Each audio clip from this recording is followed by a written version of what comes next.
বন্ধুরা, টাগবোট বা সমুদ্রে বড় বড় জাহাজগুলোকে ঠেলা বা টেনে নিয়ে যাওয়ার জন্য যে বোটগুলো তৈরি হয় তা সবচেয়ে শক্ত, মোটা এবং উন্নত স্টিল দিয়েই তৈরি করা হয়। তবে এটা ভাবার কারণ নেই যে এই বোটগুলো বড় বড় জাহাজগুলির মতোই শক্তিশালী। টাগবোটগুলো ছোট হওয়া সত্ত্বেও এগুলো বড় বড় জাহাজগুলোকে, যেমন ক্রুজ জাহাজ, কার্গো জাহাজ, এমনকি ট্যাঙ্কারগুলোকেও কৌশলে ঠেলে নিয়ে যেতে পারে। বিশ্বে অনেক টাগবোট রয়েছে। সেঞ্চুরির আজকের এপিসোডে আমরা এর মধ্যে 6টি টাগবোট নিয়ে আলোচনা করব, যেগুলো এখনো পর্যন্ত সবচেয়ে বড় এবং শক্তিশালী টাগবোটের সারিতে রয়েছে। তো স্বাগতম আপনাকে সেঞ্চুরির আরও একটি নতুন এপিসোডে। এমভি নরম্যান্ড ম্যাক্সিমাস সবচেয়ে বড় টাগবোটগুলোর মধ্যে এটি হলো একটি, যা Norwegian shipping company solar offshore দ্বারা পরিচালিত হয়। এই বোটটির দৈর্ঘ্য 178 মিটার এবং 33 মিটার চওড়া।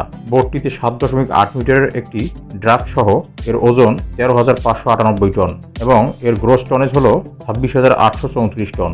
এই টিউবো বোটটি 180 জন পর্যন্ত লোক বহন করতে পারে। এছাড়াও এতে 900 টন ক্রেন এবং 550 টন ওজনের একটি উলম্ব ফ্লেক্স এলসিই সিস্টেমের সাথে সজ্জিত রয়েছে। 2022 সালের ফেব্রুয়ারিতে ঘোষণা করা হয়েছিল যে নরম্যান্ড ম্যাক্সিমাসের সাথে আরও 3টি এই জাতের বোট, যেমন নরম্যান্ড ফ্রন্টিয়ার, নরম্যান্ড পায়োনিয়ার এবং নরম্যান্ড নেভিগেটরের জন্য মূল্য নির্ধারণ হয়েছিল 45,008 মিলিয়ন মার্কিন ডলার। হরাইজন আর্কটিক এর পরেরটি হল হরাইজন আর্কটিক। এটি বিশ্বব্যাপী গভীর সমুদ্রের অফশোর অপারেশনের জন্য ডিজাইন করা হয়েছে এবং অ্যাঙ্কর হ্যান্ডলিং পরিষেবা থেকে তেল লিক টোয়িং পর্যন্ত। এই বোটটি 28 জানুয়ারি 2015-তে লঞ্চ করা হয়েছে।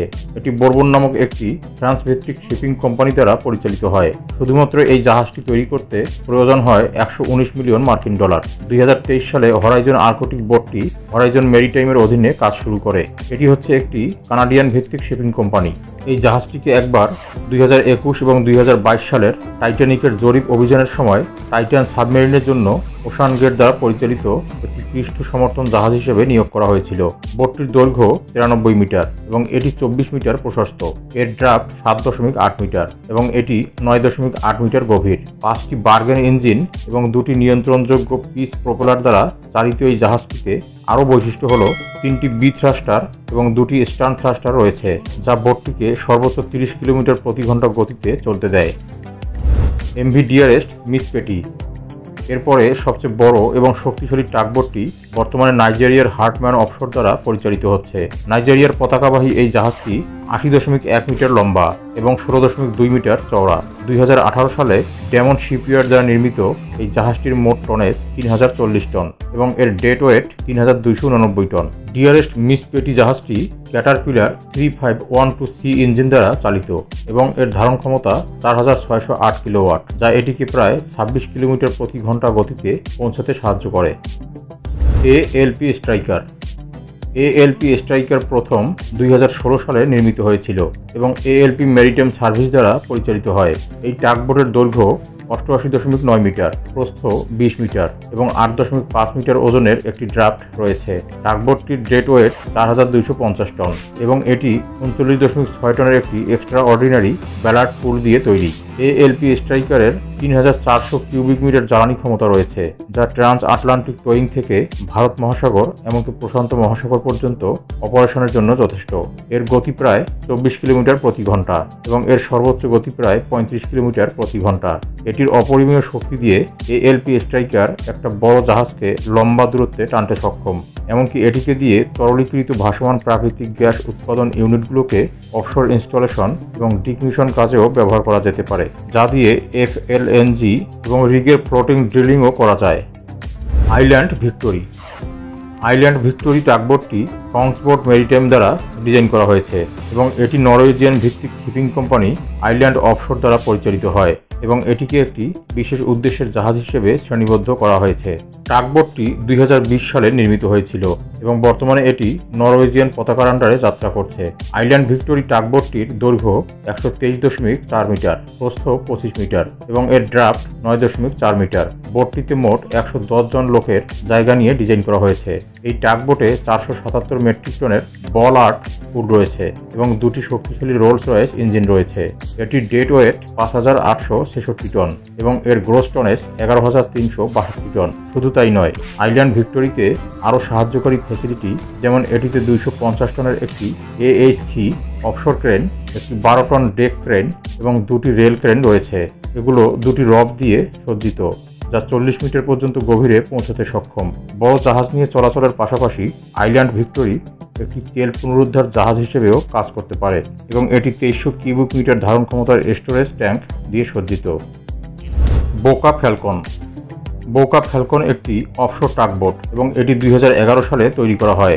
তারপর এটা সমাপ্তির পর এটি অবিলম্বে বসক্যালিস্ট ওয়েস্টমিনিস্টার দ্বারা পরিচালিত হয়েছিল, যা একটি ইংল্যান্ডের হ্যাম্পশায়ার ভিত্তিক ড্রেজিং এবং সামুদ্রিক সার্ভিস সংস্থা। বসক্যালিস্ট ওয়েস্টমিনিস্টারের আন্ডারে চলা এই জাহাজটি সমুদ্রের তেল ড্রিলিং প্রকল্প থেকে শুরু করে অফশোর উৎপাদন প্ল্যাটফর্ম এবং বায়ু খামারগুলিতে পানির নিচে ইনস্টলের কাজ পর্যন্ত বিভিন্ন অপারেশনে জড়িত ছিল।